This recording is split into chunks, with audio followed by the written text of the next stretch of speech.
이제 다 함께 사도신경으로 우리의 신앙을 고백하심으로 8월 10일 수요기도회를 하나님께 올려드리겠습니다. 나는 전능하신 아버지 하나님, 천지의 창조주를 믿습니다. 나는 그의 유일하신 아들 우리 주 예수 그리스도를 믿습니다. 그는 성령으로 잉태되어 동정녀 마리아에게서 나시고 본디오 빌라도에게 고난을 받아 십자가에 못 박혀 죽으시고 장사된 지 사흘 만에 죽은 자 가운데서 다시 살아나셨으며 하늘에 오르시어 전능하신 아버지 하나님 우편에 앉아 계시다가 거기로부터 살아있는 자와 죽은 자를 심판하러 오십니다. 나는 성령을 믿으며 거룩한 공교회와 성도의 교제와 죄를 용서받는 것과 몸의 부활과 영생을 믿습니다. 아멘. 오늘 하나님께서 우리에게 주시는 말씀은 로마서 12장 6절에서 13절까지 있는 말씀입니다. 로마서 12장 6절에서 13절까지 있는 말씀을 제가 봉독하겠습니다. 하나님의 말씀을 경청하시기 바랍니다.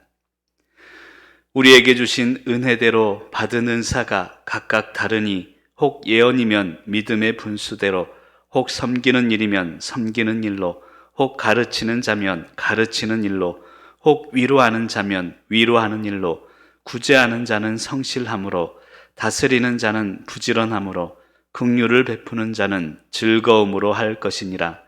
사랑에는 거짓이 없나니 악을 미워하고 선에 속하라. 형제를 사랑하여 서로 우애하고 존경하기를 서로 먼저 하며 부지런하여 게으르지 말고 열심을 품고 주를 섬기라. 소망 중에 즐거워하며 환난 중에 참으며 기도에 항상 힘쓰며 성도들의 쓸 것을 공급하며 손 대접하기를 힘쓰라. 아멘. 시간 하나님께 영광의 찬양을 올려드리도록 하겠습니다. 우물가의 여인처럼 세상을 살아가며 우리는 헛되고 헛된 것들을 찾는 것이 아닌가 생각이 들어집니다. 주님이 하신 말씀, 생수에 와서 내 세매와 생수를 마셔라 라고 하시는 주님의 음성을 듣습니다. 오늘도 말씀의 생수를 얻고 승리하시는 귀한 성도님들 되시기를 간절히 소망합니다.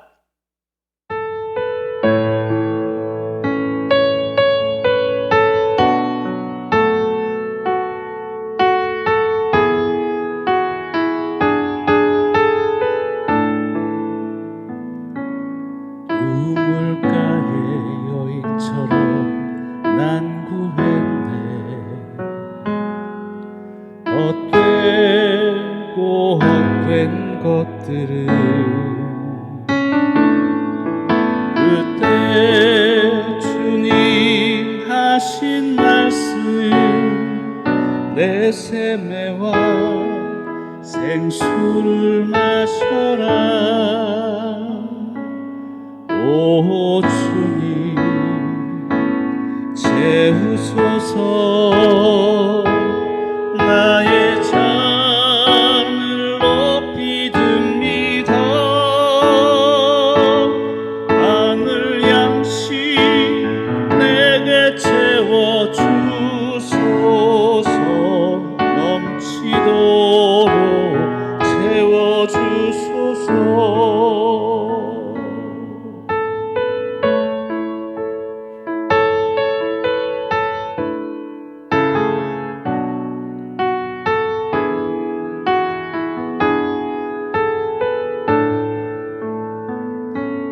많고 많은 사람들이 찾았었네.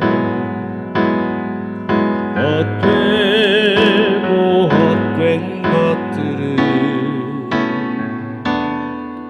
주 안에 감추인 고백, 세상 것과 난 이길 수 없네. 내 친구여 거기서 돌아오라. 내 주의 넓은 품으로. 우리 주님 너를 반겨 그 넓은 품 주시리. 오 주님 채우소서. 나의 잔을 높이 듭니다. 하늘 양식 내게 채워주소서. 넘치도록 채워주소서. 오 주님 채우소서. 나의 잔을 높이 듭니다. 하늘 양식 내게 채워주소서. 넘치도록 채워주소서. 하늘 양식 내게 채워주소서. 넘치도록 채워주소서.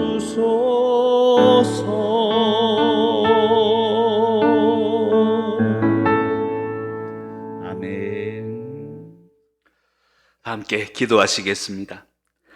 사랑의 하나님 감사합니다. 오늘도 하나님의 말씀 앞에 성전으로 우리를 인도하시고 우물가의 여인처럼 헛된 것을 찾았던 우리 자신을 돌아보며 하나님의 말씀 앞에 나오게 하시니 감사를 드립니다.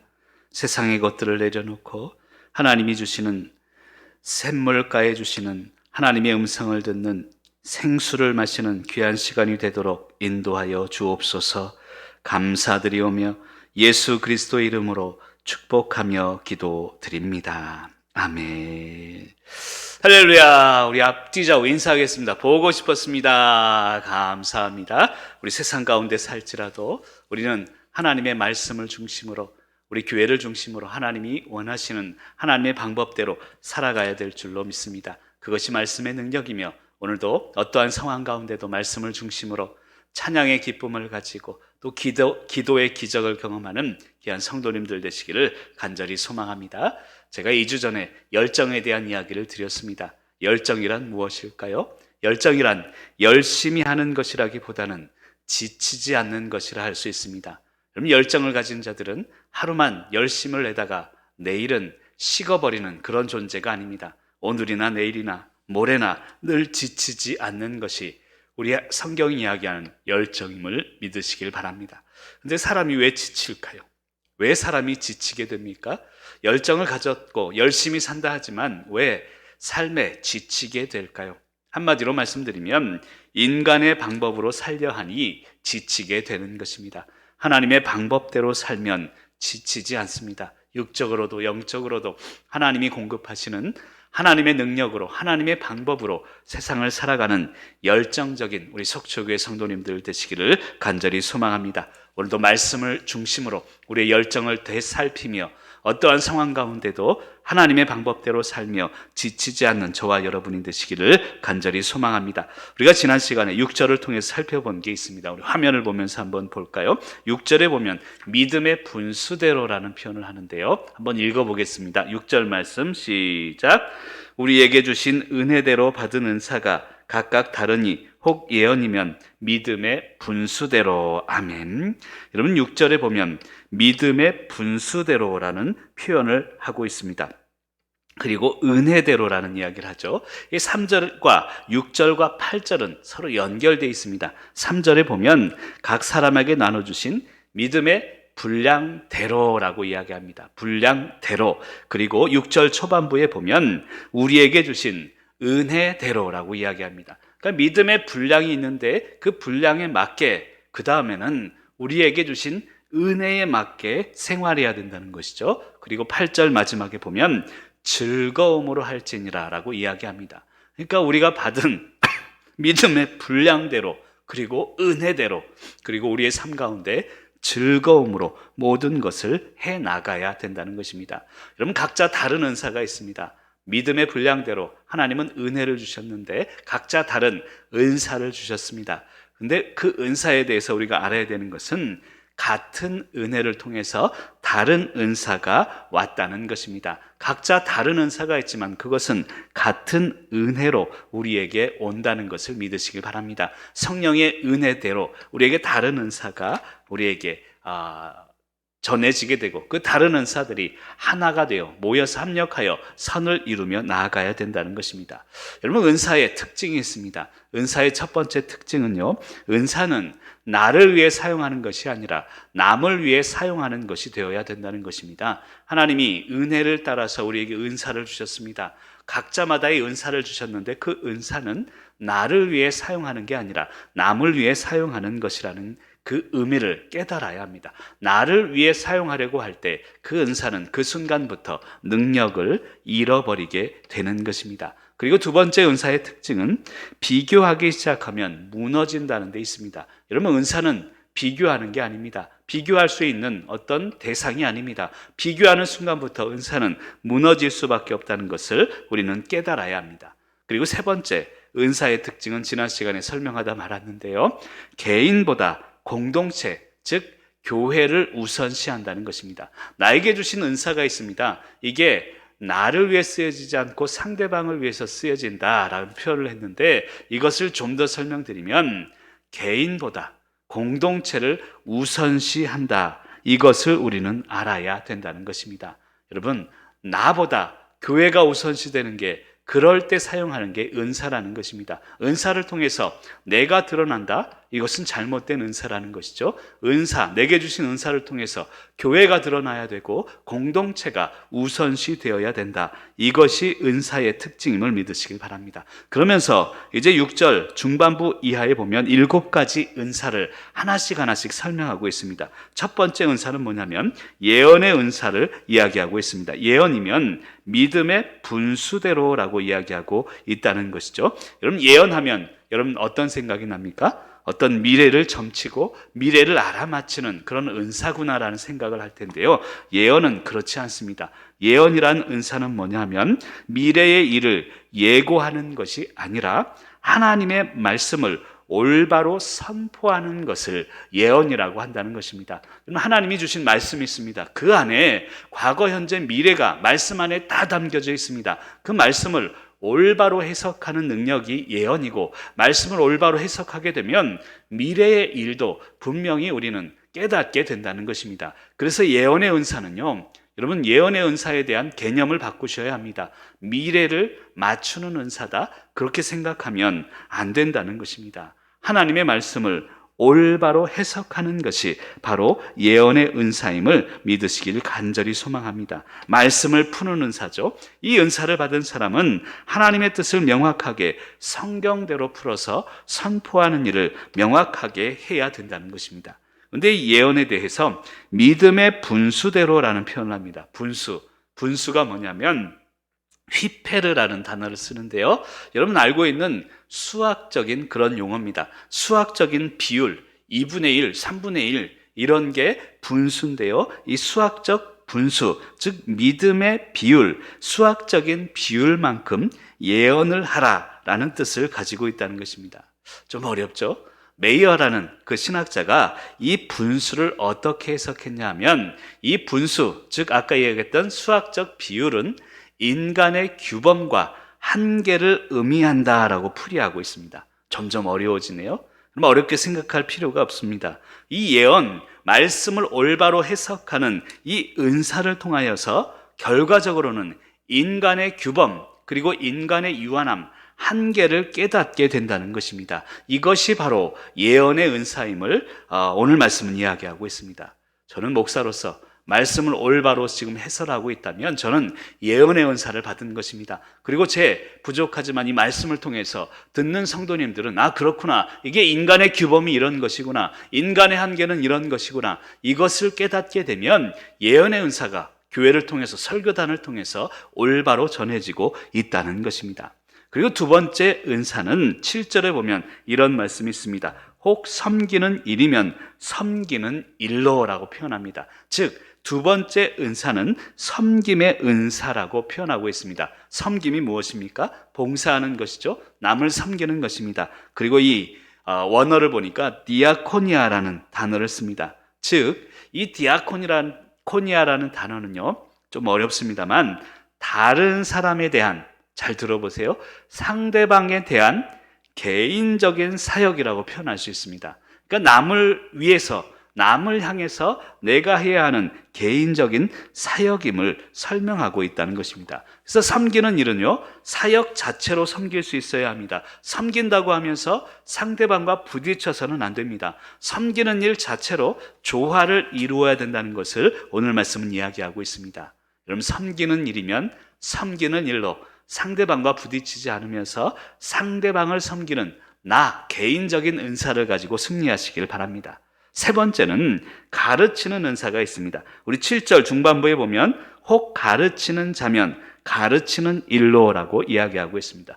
여러분, 교회 안에 일어나는 은사들, 많은 은사들 중에는 가르치는 은사가 있어야 합니다. 누군가는 가르치고 배우고 이것이 계속 일어나야 된다는 것이죠. 교회가 날마다 하나님의 사람들, 그리고 하나님의 말씀을 배우고 가르치는 자들로 가득 차고 넘쳐나야 된다는 것입니다. 저희 교회는 말씀을 중심으로 말씀 강좌가, 그리고 설교 때마다 올바른 말씀을 해설하도록 하려는 우리 교육자들의 눈물 어린 몸부림이 있는 교회입니다. 가르치는 자, 이 가르치는 일에 대해서 분명하게 몸부림치며 나아가는 그런 교회와 우리의 삶이 되어야 될 줄로 믿습니다. 그리고 네 번째는 위로하는 그런 은사가 있다는 것입니다. 우리 8절 초반부, 우리 화면을 보면서 같이 한번 읽습니다. 시작. 혹 위로하는 자면 위로하는 일로. 아멘. 여러분, 예전 성경에 보면 뭐라고 설명되어 있냐면 권위하는 자면 권위하는 일로라고 표현되어 있습니다. 우리 개역 개정으로 와서는 위로로 번역이 되어 있습니다만, 권위하는 자, 이 권위라는 게 뭐냐면 어떤 권위를 내세우는 게 아니라 권면하고 위로하다, 이것을 한 단어로 권위라고 표현하고 있다는 것이죠. 즉, 위로하는 자, 위로의 은사라는 것은 뭐냐면 그냥 위로만 하는 게 아니에요. 그냥 마음만 맞춰주고 비위 맞춰주는 게 아닙니다. 눈물 흘리는 자에게 눈물만 닦아주는 게 아니라 먼저는 권면하고 그 후에 위로하는 그런 은사를 이야기하고 있다는 것입니다. 여러분, 권면하는 자는요, 먼저 들어주는 자가 되어야 합니다.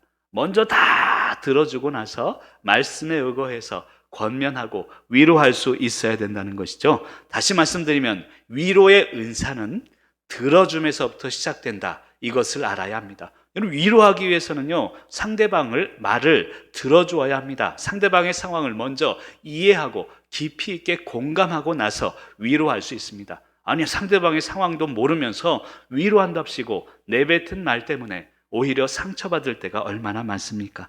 사랑하는 성도 여러분, 위로의 은사를 가지시길 바랍니다. 하지만 위로하기 전에 먼저 들읍시다.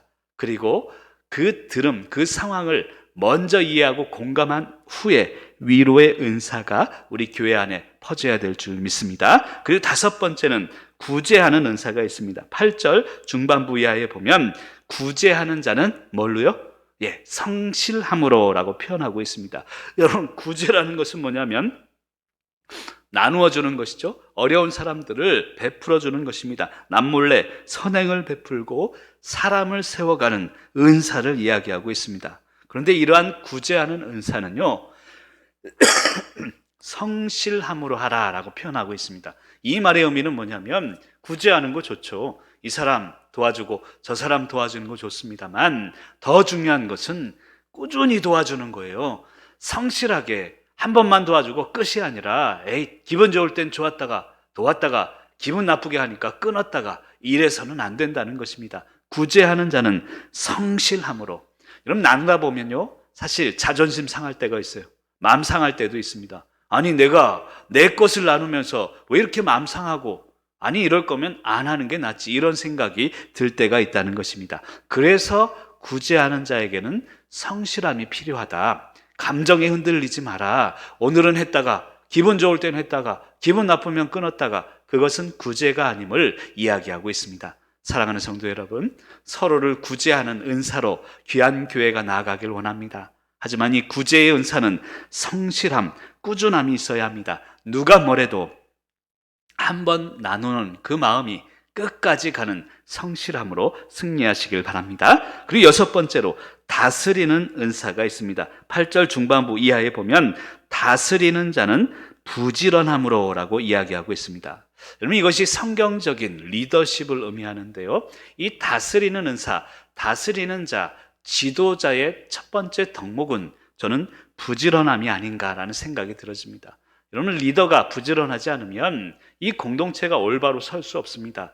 다스리는 자, 리더는 부지런함을 가지고 날마다 나아가야 된다는 것입니다. 다스리는 자가요, 그냥 다스리는 자, 리더라고 생각해서는 안 됩니다. 원어를 자세히 보면 앞에 선자라고 번역이 될 수 있습니다. 그러니까 다시 이걸 번역하면 앞에 선자는 부지런함으로 라고 표현하고 있다는 것이죠. 즉, 모범이 되어야 합니다. 다스리는 자, 앞에 서 있으니까 앞에 서 있는 사람을 보며 뒤에 있는 사람들은 따라올 텐데, 그래서 앞에 선자는 부지런함으로 모범이 되어야 된다는 것입니다. 사랑하는 성도 여러분, 저는 이 교회를 다스리는 사람은 아닙니다만 앞에 선자로서, 담임 목사로서 늘 게으르지 않는 위로자가 되기를 원합니다. 때로는 우리 성도님들이 너무 걱정할 때도 있습니다만 그게 리더의 덕목이기 때문에 그렇습니다. 오히려 성도님들이 볼 때 우리 목사님 무리하는 거 아닌가, 이런 생각이 들 정도로 부지런해야 우리 귀한 교회가 온전하게 하나님의 은혜 가운데 나아갈 줄 믿습니다. 말씀이면 말씀, 예배면 예배, 기도면 기도, 부지런함으로 이 은사, 다스리는 은사를, 앞에 선자의 은사를 실천하는 귀한 성도님들 되시길 바랍니다. 일곱 번째는 긍휼을 베푸는 은사가 있습니다. 그래서 8절 맨 마지막에 보면 이런 말씀이 있습니다. 같이 읽어볼까요? 긍휼을, 시작. 긍휼을 베푸는 자는 즐거움으로 할 것이니라. 아멘. 여러분, 어려움에 처한 사람들에게 먼저 다가가서 사랑을 나누는 것을 긍휼을 베풉니다라고 이야기할 수 있습니다. 필요한 것들을 미리 먼저 가서 채워주는 것이죠. 여러분, 그럴 때 있습니다. 나는 이것이 부족한데 이것 좀 도와주면 안 돼?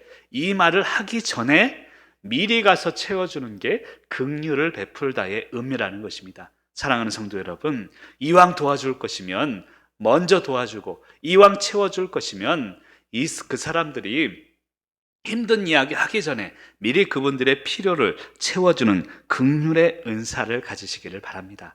먼저 다가가는 것이죠. 그런데 이 긍휼을 베푸는 자는 즐거움으로 하라라고 이야기하고 있습니다. 여러분, 초대교회가 그랬습니다. 환난을 당하고 배고플 때 서로의 필요를 먼저 알고 그리고 다가가서 긍휼을 베풀었습니다. 그런데 그것 자체가 즐거움이 되었다는 것입니다. 어려움에 있는 사람들을 돕는 것이 우리의 기쁨이 되어야 됩니다. 이것이 바로 오늘 성경이 이야기하는 7가지의 은사를 설명하고 있다는 것입니다. 그런데 조금 더 설명을 드릴게요. 1절에서 3절까지를 이야기를 하면 개인의 믿음을 설명했다라고 할 수 있습니다. 1절에서 3절은 개인, 저와 그리고 여러분 개개인의 믿음을 설명했는데요. 4절과 5절은 이제 개인이 교회 안으로, 공동체 안으로 들어왔을 때 어떻게 해야 되는가, 그런 믿음을 설명합니다. 그런데 조금 더 나아가서 6절과 8절은 아까 얘기했듯이 7가지 은사를 쭉 얘기를 했습니다. 자, 보세요. 그럼 개인의 믿음이, 이 개인의 믿음이 있습니다. 개인의 믿음이 공동체 안으로 들어올 때 어떤 믿음이 되어야 하나? 그리고 이것이 7가지 다양한 은사로 바울은 이야기하는데, 이렇게 이야기하는 목적이 있는데 그게 9절이라는 거예요.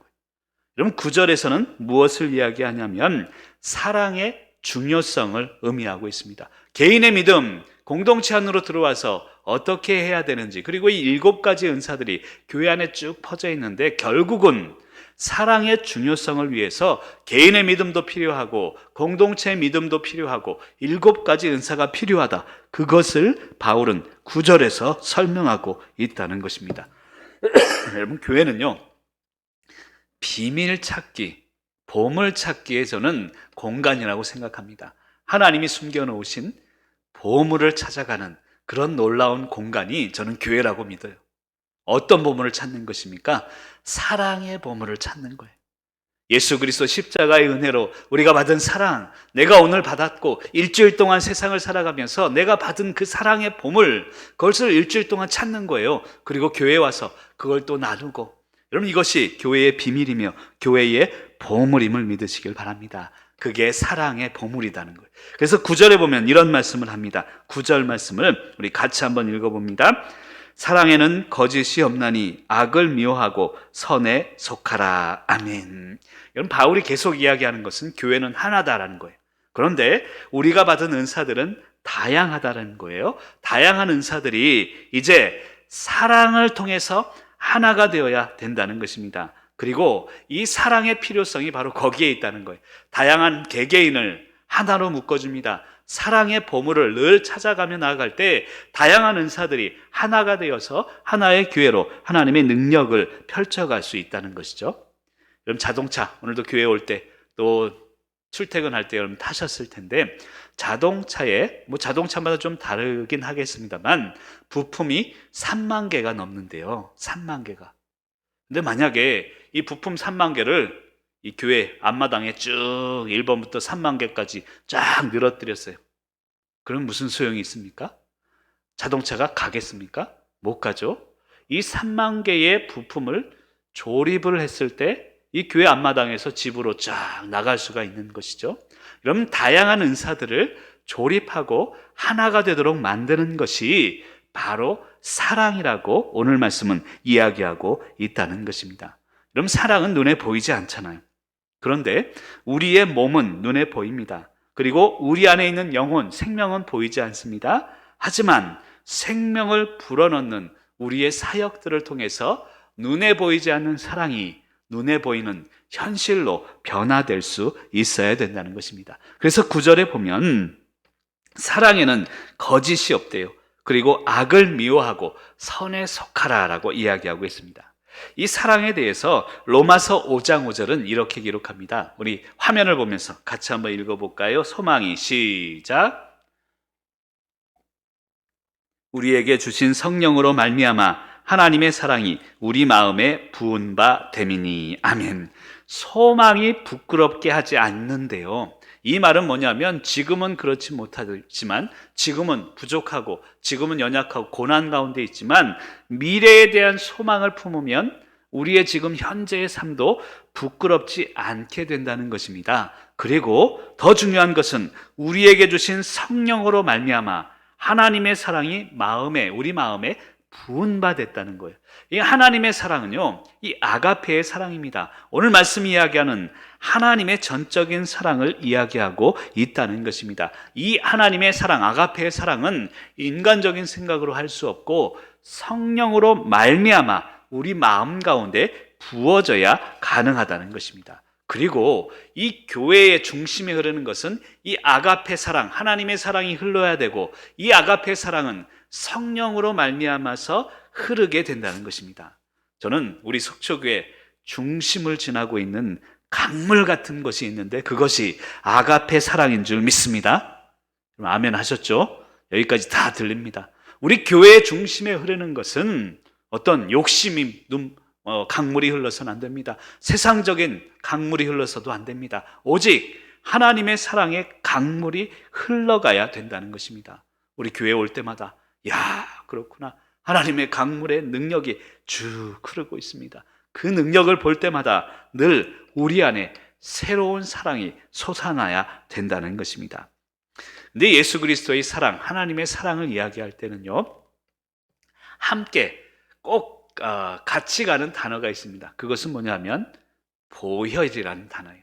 예수님의 사랑과 보혈은 뗄래야 뗄 수가 없습니다. 사랑, 보혈은 뭡니까? 피잖아요. 피. 이 말의 의미는 피 흘리지 않는 사랑은 없다는 뜻입니다. 희생 없는 사랑은 없다는 뜻입니다. 그런데 현대인들은 희생 없이 사랑하려고 하니 문제가 된다는 것입니다. 오늘 말씀 이야기하는 성령으로 말미암아 하나님의 사랑이 우리 마음 가운데 부은 바 됨이다라는 것은 성령님의 능력을 통해서 아가페 사랑, 도무지 거역할 수 없는, 거부할 수 없는 하나님의 사랑, 좀 더 이야기하면 피값으로 산 희생이 존재하는 그 사랑이 우리 가운데 흘러 넘쳐야 된다는 것입니다. 여러분, 희생 없는 사랑은 사랑이 아닙니다. 그것은 일순간의 감정일 뿐입니다. 우리의 사랑이 왜 그렇게 변합니까? 그렇게 죽고 못 산다고 결혼을 했는데 몇 년 만에 왜 깨지고 이혼하고 원수가 되고 맙니까? 그것은 사랑이 아닌 일시적인 감정이기 때문에 그렇습니다. 그래서 오늘 말씀은 이야기합니다. 사랑엔 거짓이 없습니다. 그리고 이 거짓이 없다는 것은 예수 그리스도의 보혈의 피로 희생을 통해서 진실된 사랑이 우리 가운데 있어야 됨을 이야기하고 있습니다. 여러분, 은사를 이야기하고 있고요, 사랑을 이야기하고 희생을 이야기하고 있는데요. 자, 잘 들어보세요. 내가 받은 은사는 성령의 강물 위에 띄우고 함께 흘러가야 합니다. 그래야 진실된 사랑, 오늘 말씀 이야기하는 거짓 없는 사랑으로 우리는 승리할 수 있습니다. 다시 설명드릴게요. 각자에게 받은 은사들이 달라요. 이 은사를 성령의 강물 위에 다 띄우라는 거예요. 그러면 성령의 강물 위에서 쭉 흘러가겠죠. 그 흘러가는 성령의 강물 따라서 우리는 함께 흘러가면 됩니다. 그러면 진실된 사랑, 거짓 없는 사랑으로 우리는 승리할 수 있다는 것입니다. 다시 설명드리면 은사가 중요하긴 하지만 은사, 이것이 교회 성장이나 교회의 하나가 됨의 열쇠가 아니라 진정한 하나됨의 열쇠는 사랑에 있습니다. 그래서 베드로전서 4장 8절은 이런 이야기를 합니다. 우리 화면을 보면서 읽습니다. 시작. 무엇보다도 뜨겁게 서로 사랑할지니 사랑은 허다한 죄를 덮느니라. 아멘. 무엇보다 뜨겁게 사랑하래요. 뜨겁게. 예전 성경에는 열심으로 서로 사랑하라. 네 열심보다 뜨겁게 사랑하라. 서로 딜 정도로 서로 열정을 가지고 지치지 않는 그 사랑으로 서로 사랑할 때 사랑은 허다한 죄를 덮는다라고 이야기합니다. 마가복음 12장 33절도 이렇게 기록합니다. 같이 한번 큰 목소리로 읽습니다. 같이 읽습니다. 시작.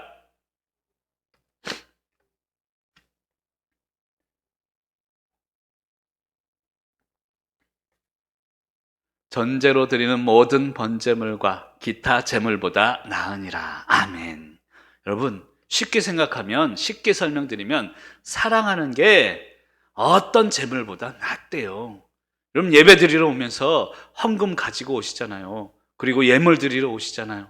근데 그것보다 더 중요한 것은 사랑이라는 거예요. 사랑하는 마음을 가지고 주님 앞에 나오면 그것만큼 하나님이 기뻐하는 그런 제물이 없음을 오늘 말씀은 이야기하고 있습니다. 사랑하는 성도 여러분, 이 거짓 없는 사랑, 하나님이 기뻐하시는 제물과도 같은 사랑으로 승리하시길 바랍니다. 그러면 어떻게 우리가 사랑을 실천할 수 있습니까? 이 거짓 없는 사랑을 어떻게 실천할 수 있습니까? 첫 번째는 우리 9절에 있는 것처럼 악을 미워하고 선에 속하라라고 이야기하고 있습니다.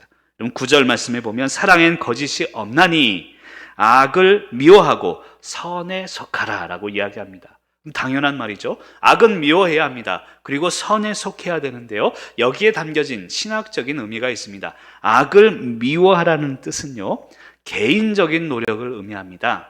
좀 더 들어보세요. 그리고 선에 속하라는 뜻은 뭐냐면 공동체적인 노력을 의미합니다. 그러니까 내가 개인적으로 악을 미워하는 거예요. 내 안에 악한 생각들, 그리고 악한 시기와 그 질투의 마음들, 물질에 대한 욕심들, 내 안에 있는 악이 있습니다. 이것을 누구보다도 나 자신이 먼저 알고 있습니다. 그래서 개인적으로 이 악에 대해서 반대의 길을 가고 악에 대해서 나는 속하지 않겠다, 악과는 결별을 선언할 수 있고 이러한 개인적인 노력이 필요하다는 것입니다. 그것을 악을 미워하고라고 표현하고 있는 것이고요, 선에 속하라는 것은 뭐냐면 공동체적인 노력을 의미합니다. 여러분, 우리 교회가 선한 길로, 올바른 길로 가려고 늘 노력하고 우리 장로님들과 또 기도하는 분들과 함께 여러 가지 사역을 논의하고 함께 나아갑니다.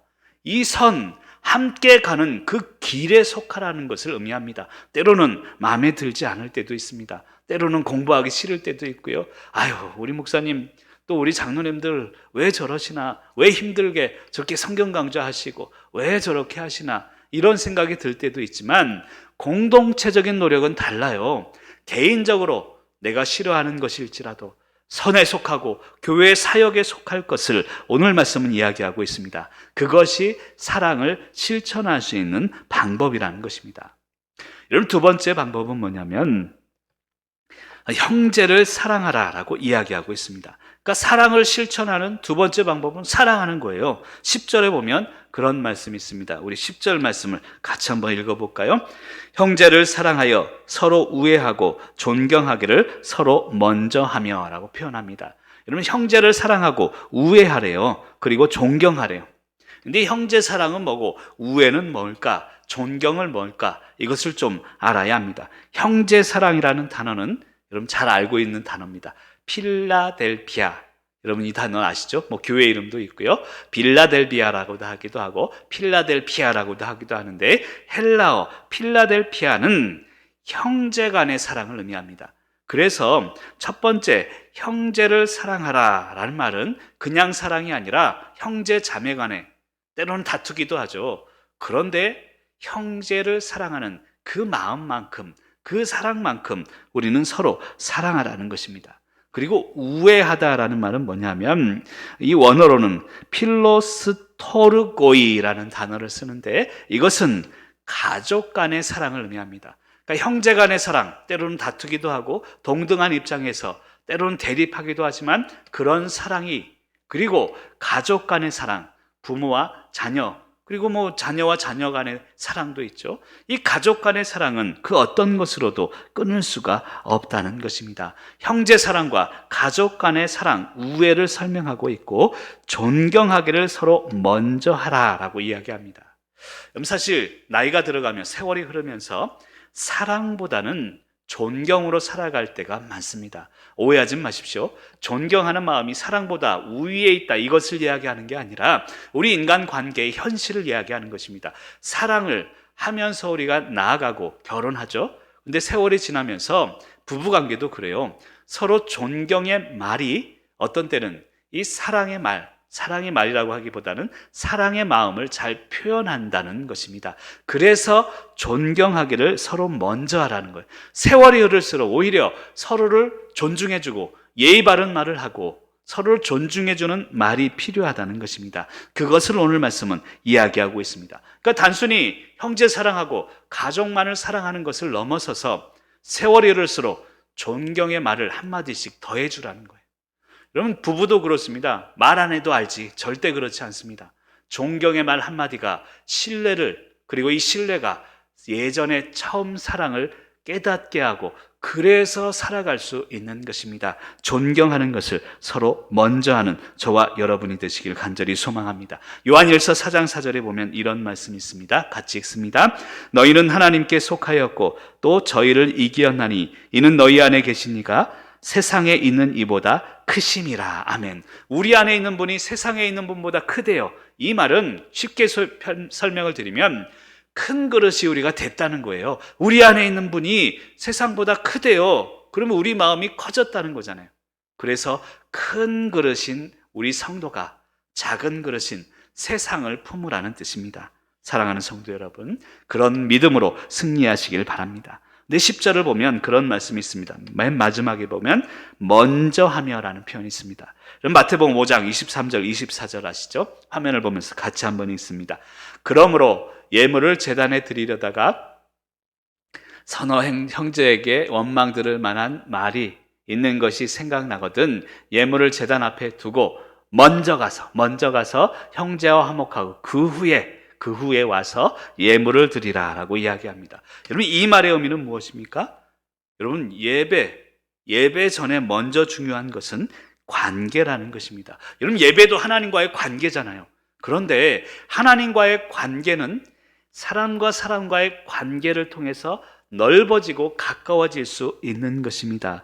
다시 말씀드리면 서로 사랑의 관계가 깨지면 예배도 깨진다는 것입니다. 여기서 중요한 게 있는데요. 우리 예배는 왜냐하면 혼자 드리는 게 아니거든요. 혼자 드리는 것은 하나님과의 관계고 영성이라고 할 수 있지만 예배는 혼자 드리는 게 아닙니다.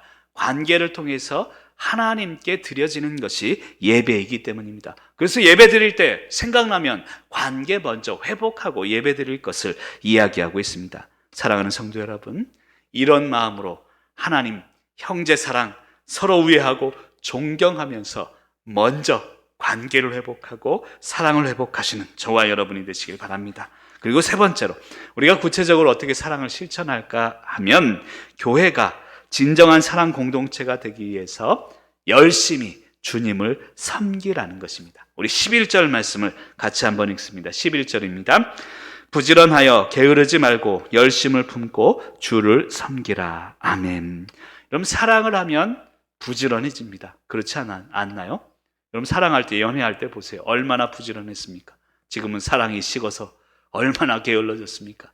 사랑을 하면 부지런해지게 되는 것입니다. 그리고 자그마한 것에도 감동을 받게 되는 것입니다. 우리 아이들이요, 나중에 제가 예전에 군대에 있을 때 아내에게 보냈던 편지들이 모아놓은 게 있는데 그거를 발견했어요. 그리고 그거를 몰래 읽었나 봐요. 그러면서 얼마나 웃는지 몰라요. 아빠 이거 뭐야 하면서 보여주는데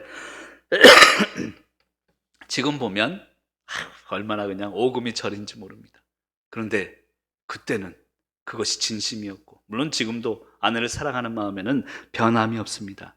그런데 이 사랑이, 마음이 우리 가운데 들어오게 되면 이러한 모든 것을 이기게 됩니다. 부지런해지게 되고, 그리고 자그마한 일에도 감동을 품게 된다는 것입니다. 사랑하는 성도 여러분, 그래서 오늘 말씀 이야기합니다. 사랑을 회복하려면 부지런해야 돼. 부지런해야 돼. 그것을 설명하고 있습니다. 게으르지 말고 열심을 품고 주님을 섬겨. 그러면 우리의 첫사랑이 다시금 회복된다는 것입니다. 사랑하는 성도 여러분, 우리 교회를 향한 첫사랑의 회복을 우리는 이루어 가야 될 줄로 믿습니다. 부지런해지시길 바랍니다. 말씀에 부지런하시고, 예배에 부지런하시고, 기도에 부지런하시고, 예전에 그 뜨거운 열정을 회복하는 귀한 성도님들 되시기를 간절히 소망합니다. 네 번째로 소망 중에 즐거워하고 환난 중에 인내하고 항상 기도할 때 우리의 사랑을 진정으로 실천할 수 있는 것입니다. 우리 12절 말씀을 같이 한번 읽습니다. 소망 중에 즐거워하며 환난 중에 참으며 기도에 항상 힘쓰며. 아멘. 그럼 설명할 것도 없네요. 소망을 가지고 미래를 이미 우리는 현재를 살아가면서 즐거워하라는 것입니다. 그리고 환난 중에 인내하라는 것입니다. 그리고 기도에 힘쓰라는 것입니다. 여러분, 지금이야말로 환난의 시대 아닙니까? 미래의 소망을 품고 오늘을 즐거워해야 될 때입니다. 누구를 원망하거나 누구 때문에 이렇게 됐어, 이런 생각을 할 때, 이런 말을 할 때가 아닙니다.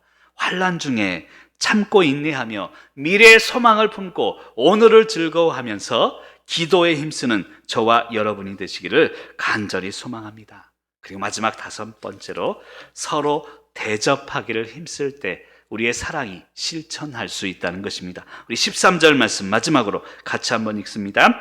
성도들의 쓸 것을 공급하며 손 대접하기를 힘쓰라. 아멘. 성도들의 쓸 것을 공급하래요. 그리고 손 대접하기를 힘쓰라. 손 대접하기를 힘쓰라는 것은 우리말 성경 번역을 보니까 나그네를 대접하는 일을 힘쓰십시오라고 번역되어 있습니다. 그럼 사실 나그네는 누굽니까? 지나치면 한 번 보고 볼 일이 없는 사람입니다. 사실은 그래요. 나그네가 지나가죠. 그런데 그 나그네 한 번 지나가는 손님에도 지금 가면 못 볼지도 모르지만 그러한 사람에게도 최선을 다해서 대접하고 힘쓰라는 것입니다. 사랑하는 성도 여러분, 그렇게 살아갈 때 우리의 사랑을 실천하게 되고 하나님이 주신 거짓 없는 사랑이 우리 가운데, 우리 교회 가운데 각자 다른 은사들을 하나로 만들게 될 줄 믿습니다. 마지막으로 창세기 47장 10절에 보면 이런 말씀이 있습니다. 같이 한번 읽습니다. 야곱이 바로에게 축복하고 그 앞에서 나오니라. 아멘. 저는 이 말씀을 보면서 야곱이 참 대단하다라는 생각이 듭니다. 바로는 누굽니까? 축복의 존재가 아닙니다. 오히려 야곱에게, 이스라엘 백성에게 원수와 같은 그런 존재입니다. 그런데 바로에게 축복하고 미련 갖지 말고 그 자리를 나오는 야곱의 모습을 발견합니다. 사랑하는 성도 여러분, 우리도 그런 모습으로 오늘을 살아내시길 바랍니다. 세상이 우리를 공격해도, 고난이 와도 우리는 오히려 바로를 축복하는 야곱과 같은 큰 마음을 지니셔야 합니다. 우리 안에 있는 분이 세상보다 크시기 때문입니다. 그런 믿음으로 늘 승리하며 우리에게 주신 사랑, 그 사랑을 통해서 서로 다른 은사들을 하나로 만들어서 그 사랑을 실천하며 승리하시는 저와 여러분이 되시기를 간절히 소망합니다. 우리 함께 기도하시겠습니다. 오늘 화면에 나오는 이 기도의 제목들을 품고 기도합니다. 하나님, 우리에게 주시는 은혜의 삶, 늘 관계를 통하여서 하나님을 바라보게 하시고 우리에게 은혜와 은총으로 우리가 살아가고 있음을 고백하며 오늘도 기도합니다. 우리 기도의 제목들을 품고 교회를 위해 기도하며 이 나라의 민족을 위해 기도합니다. 우리 자녀들을 품고 기도하오니 우리 귀한 교회 앞으로의 모든 소망을 오늘 즐거워하며 환난 가운데 인내하며 기도에 힘쓰며 나아가는 귀한 교회로 세우시고 인도하여 주옵소서. 우리 계속하여서 화면을 보며 기도의 제목을 보며 함께 기도하며 나아갑니다.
이제는 우리 주 예수 그리스도의 은혜와 하나님 아버지의 무한하신 사랑하심과 성령님의 감동 감화 역사하심이 열심으로 부지런하여 게으르지 말고 주님을 품고 오늘을 믿음으로 살아내기를 다짐하는 사랑하는 성도님들과 모든 상황과 우리 자녀들 머리 위에 이제로부터 영원토록 함께하옵시기를 간절히 축원하옵나이다.